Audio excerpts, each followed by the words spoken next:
Pour la situation du VIH au Sénégal, nous le savons, la prévalence générale elle est basse, 0,3%. Il y a des groupes qui sont plus atteints que d'autres. Ça également, nous allons le partager, les groupes les plus vulnérables au VIH au Sénégal.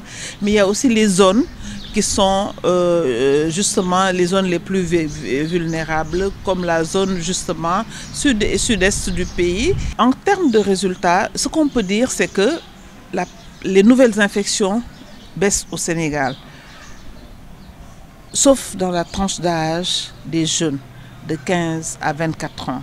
Vraiment, il faut qu'on comprenne que nous avons fait beaucoup d'efforts en termes de prise en charge, d'accès au traitement. Aujourd'hui, 91% des patients sont dépistés et 93% de ceux qui sont dépistés prennent déjà les médicaments antirétroviraux. Donc tout ça, c'est lié à tous les services de dépistage, de traitement que nous proposons à la population. Et justement, nous nous sommes dit que les 9% qui ne sont pas dépistés ne le sont certainement pas parce qu'ils ne veulent pas, mais peut-être qu'il y a des barrières liées aux droits de l'homme, des barrières liées à la stigmatisation, à la discrimination, qui font que ces personnes redoutent de venir dans les services.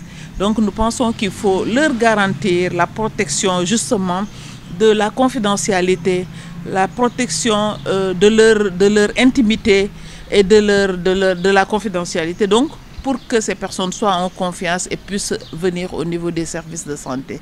Le traitement de ces personnes-là, la prise en charge de ces personnes-là relève de questions juridiques et questions de droits humains. Et je pense que le ministère de la Justice, c'est le ministère le mieux indiqué pour pouvoir avoir une approche qui permette de régler ces problèmes-là.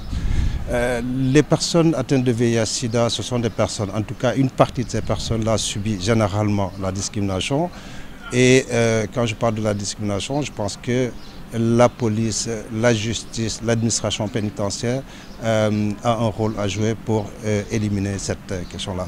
C'est pour cela aujourd'hui, je pense que quand vous voyez dans la salle, c'est une approche inclusive où nous avons le ministère de l'Intérieur, où nous avons l'administration pénitentiaire, où nous avons la direction des droits humains, mais aussi la société civile, parce que l'atelier, c'est un atelier de sensibilisation, mais aussi de plaidoyer. Il faut sensibiliser les populations pour qu'ils aient un comportement qui soit correct avec ces gens-là, parce que comme nous sommes dans une société où on considère encore que c'est une maladie de la honte, ce que ça n'est pas.